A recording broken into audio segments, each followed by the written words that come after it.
Karlie Kloss had her ribs removed, and even though it happened a few years ago, I think we should still talk about it. In an editorial shot by Greg Kadel for Numéro magazine, one of the images showed a topless Karlie Kloss, but the image sent out by the photographer and the one in the magazine were very different. In the original image, we see that Karlie's ribs and sternum are very visible, but the version that went to print had the shadows of those bones photoshopped out. When the internet caught wind of this, many news outlets picked up the story, but I want to examine the different issues that came up with the situation. The reality of the modeling industry is that the women are required to be extremely thin in order to fit these stupidly proportioned clothing samples, which causes many of the models to develop unhealthy eating habits. I'm not here to speculate or comment on what Karlie's situation was at the time, but what I do know is that she was at the pinnacle of her runway career, being photoshopped to look less thin.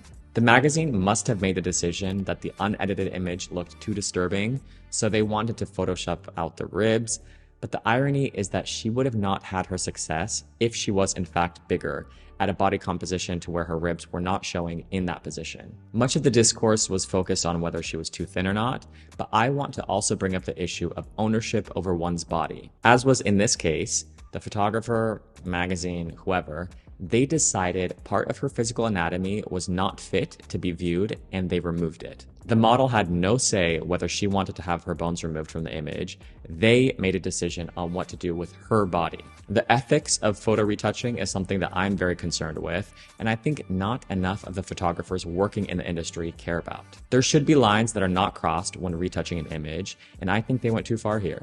In an interview with The Cut, photographer Greg Kadel revealed that it was actually the magazine who retouched the images of Karlie without his permission, and he released the following statement. It was Greg's desire to represent Karlie as she naturally is, slender, athletic, and beautiful. That is why he released the images as he intended them to be seen by the public. He is shocked and dismayed that, unbeknownst to him, Numéro took it upon themselves to airbrush over his original images. Greg stands by his original artwork and cannot stress enough that he not only was unaware of the magazine's retouching, but also finds the airbrushing of Karlie unacceptable and unnecessary. Adjusting the colors and brightness is one thing, so it's removing a stray hair or blemish because they are not permanent elements of the model's physical presentation.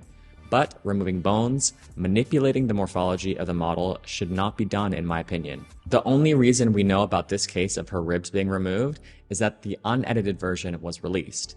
But you can imagine how often this must happen. At the first modeling agency I worked at, one of the models had a large mole on his face, and in half the images, photographers would remove the mole, so every time he did a shoot, it was a guessing game of what version of his face would be presented.